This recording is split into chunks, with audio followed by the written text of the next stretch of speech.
Straight to speak to our correspondent David Lomuria, who joins us on the line from Juba. David, more gunfire in the last few moments. What are you hearing?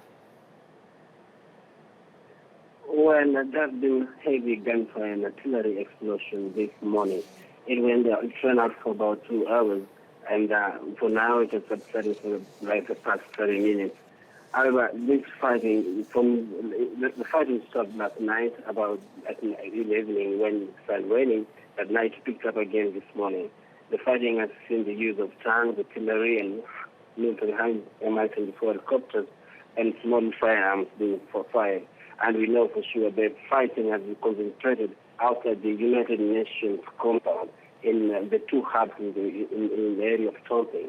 And we read from the report that the nation has sent that report asking civilians to stay away, not to walk towards the combat, because apparently it's not safe. There's military presence in all streets, and now civilians are told to stay at home. It's much safer to stay at home and to try to make the move towards the compound of the UN where the fighting is concentrated.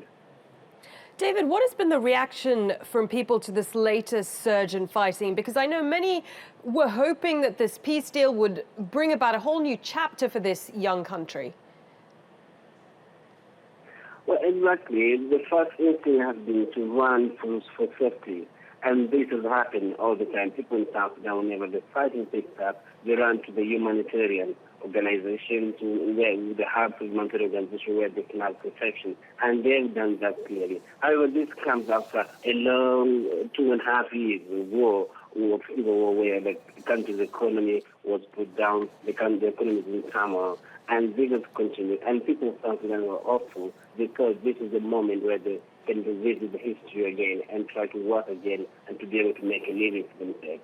Some of them have been out of the protection of civilians for less than a month. They just left the company. Now they're heading back there. Of course, this has turned down their hope, what they say into their country. Many of them, their first instinct is to run. Now they're running, but they're all saying they're disappointed.